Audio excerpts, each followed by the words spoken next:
It's easy for us to turn off our TV sets whenever we see a lopsided game or our favorite team getting blown out by 30. But sometimes, there are instances where teams overcame such huge deficits and we're left dumbfounded thinking to ourselves, sheesh, I wish I would have just watched for a little bit longer. In today's video, we're going to be rewinding some of the greatest comebacks in NBA history. And so, without further ado, let's get right into it. The first one is pretty crazy, so hear me out. You're down 0-1 in the playoffs against possibly the greatest team ever assembled in basketball.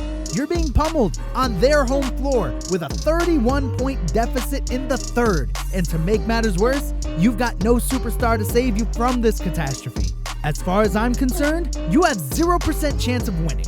If I was the head coach of the Clippers at this time, I could have easily given up and lived for another day because being down by 31 in the third is just too tough to overcome.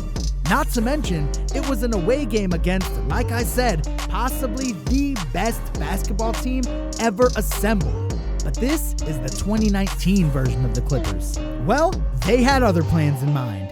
1 point at a time, the Clippers started to close this massive gap. You play against each other like you wanted to be competitive with Wilson Campbell?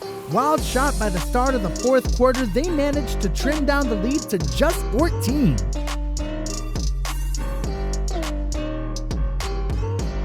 The Clippers' shots kept falling while the Dubs couldn't buy a bucket to save their lives. And after just a few more minutes, the lead was cut to just a single digit. Now in this crucial play, the Warriors doubled Lou Wilson to force him to give up the ball. SGA then drew the defenders, which then led to this wide open sham at 3 to take the lead for the very first time in the game. The Warriors weren't able to respond in the ensuing possession. The Clippers grabbed the board and got fouled, and that's all she wrote. Down 31 midway through 3 quarters, the Clippers rallied and came back to upset the Warriors 135-131, behind Lou Williams' 36 points with no legit superstar in their lineup. The Clippers outscored the Dubs 41-23 in the final frame to stun the Warriors on their home turf. But man, if you thought that was amazing, wait until you hear this next comeback story. It was December 2002. Shaq and Kobe's Lakers hosted the Mavericks in one of their regular season matchups. The home team started out flat and found themselves buried early on as the Mavs just unleashed a barrage of 3 after 3 after 3. The struggle for the Lakers continued into the second quarter, and when the halftime buzzer had sounded, the reigning and defending champions found themselves down a big 64-36, a 28-point deficit after halftime. The Mavs, led by Dirk Nowitzki and Steve Nash, stayed composed and maintained the lead throughout the third. After 3 quarters had passed, the visitors built a 27-point lead entering the fourth, and some of the crowds were already heading towards the exit while others were raining down boos. Despite being down 27 in the final frame, however, the Lakers stormed back and showed their championship pedigree as they chipped away at the lead 1 possession at a time while rallying behind the brilliance of Kobe Bryant.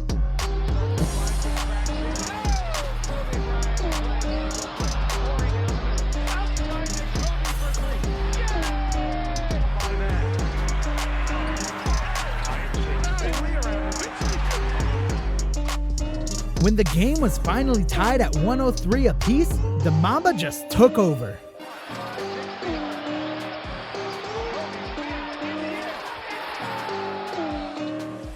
The Lakers erased the 27-point deficit behind Kobe's 21-point explosion in the fourth to stun the Mavs 105-103. They also shot 16 of 18 from the field that quarter and hit 8 free throws to complete the historic comeback. During the post-game interview, Kobe shared his thoughts about their amazing come-from-behind win. We could have easily just rolled over, and I don't think anybody would have been really too surprised at that because we've been playing so bad. It shows the heart of a champion still beats inside of us. We're fighters. While this will go down as one of the greatest comebacks in Lakers history, this is nothing compared to the comeback that happened in the playoffs of the very same year. So, here's what happened. The Nets and the Celtics faced off in the 2002 Eastern Conference Finals. Both teams won a game apiece before the series headed to a pivotal Game 3 at the TD Garden. Led by Jason Kidd, Kerry Kittles, and Kenyon Martin, The Nets jumped out to a quick start by outscoring the Celtics 28-13 in the first quarter and building a comfortable 20-point cushion in the half. The first half of the third quarter tells the same story, and now we're left with this. 8-25 left in the third, Boston was facing a 26-point deficit and a crucial playoff game on their home court. The Celtics clearly couldn't afford to lose this one, and so they dug deep and staged a comeback behind their superstar, Paul Pierce, to set up and respond right now. Pierce draws the foul and one. Close to 20. Pierce inside, puts it in. One possession at a time, they managed to cut the lead down to just a single point with 1:07 left to go in the game, and after that, Pierce got fouled and then he proceeded to calmly sink a pair of free throws to finally claim the lead.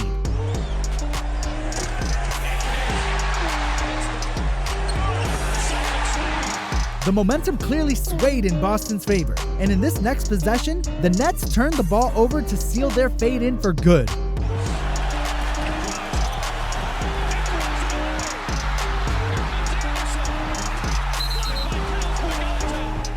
After the final buzzer had gone off, the historic comeback was complete as Boston came away with a 94-90 win to take 2-1 lead against the Nets. Pierce dropped 28 points, of which 19 of those came in the fourth. And while that comeback may look impressive, it's nothing compared to the next comeback we have here. You see, Portland and Sacramento squared up in the last day of 2019's regular season. The Kings essentially had nothing to fight for while the Blazers were fighting to secure the third seed in the West. Since this was their last game day of the regular season, the Blazers sat their main guys in preparation for the playoffs, and as expected, the Kings pulled away early by outscoring the Blazers 39-30 in the first and then 48-32 in the second to establish an 87-62 lead come halftime. The Blazers could have easily just let this one slip away because they were already guaranteed a playoff spot. But in the end, they refused to hand a W to the Kings. Come third quarter, the Blazers battled back and rallied behind Anthony Simmons and, I apologize if I get this wrong, but Skal Labissiere. Blazers on a 20-4 scoring run. Simon slips, goes to the deck. Picked up inside. We try to force a contested two. Well, if you get into a situation... Bucket after bucket, the gap in points started to disappear. Then, the Blazers finally took over the lead with this alley-oop play, coming from 28 points down and playing just 6 players in total from their roster. The Blazers completed one of the most improbable comebacks by outscoring the Kings 74-44 in the second half, as they eventually won the game 136-131. Jake Layman, Gary Trent Jr., and Anthony Simmons all played 48 minutes, while Labissiere and Leonard logged 40-plus minutes each. Anyway, we're almost at the bottom of the list, but the last 2 big comeback stories I got for you are definitely worth watching and worth waiting for. You see, just recently the Clippers had a huge problem on their hands.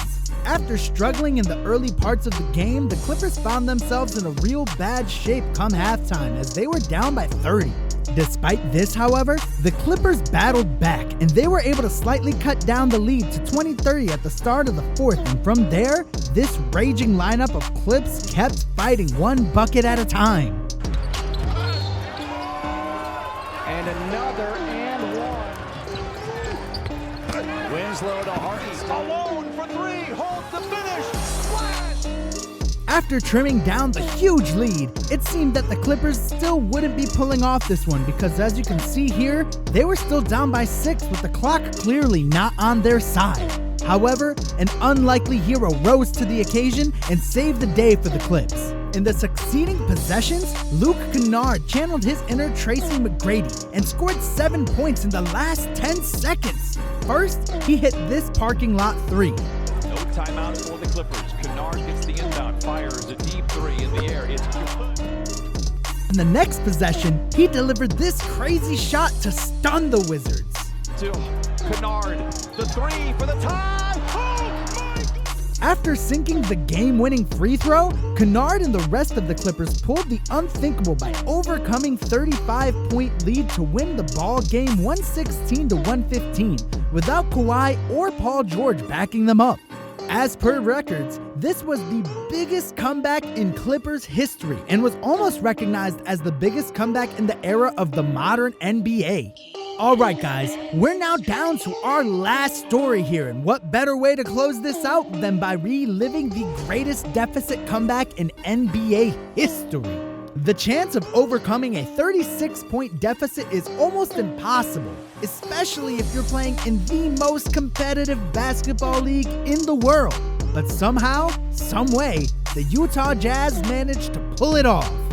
The Nuggets capitalized on the Jazz's slow start and pulled away 37-19 in the first quarter. The same thing happened in the next quarter, and here's the score at the half. Yikes! The Jazz were being booed out of their own arena with their horrible performance, but that didn't stop them from digging their way out of this 34-point hole in an attempt to restore their dignity. When the third quarter began, the Jazz had renewed fire in their eyes and came out firing on all cylinders. After outscoring the Nuggets 36-15 in the third, the Jazz had continued to roll in the fourth, and during the most crucial moments of the game, the Jazz made back-to-back winning plays courtesy of Jeff Hornacek and Byron Russell to bag this one home.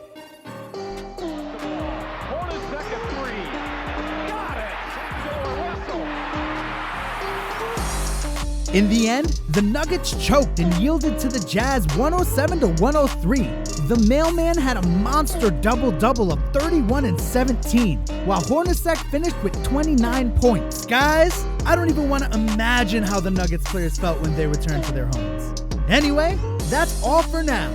Like always, I'll see you on the other side.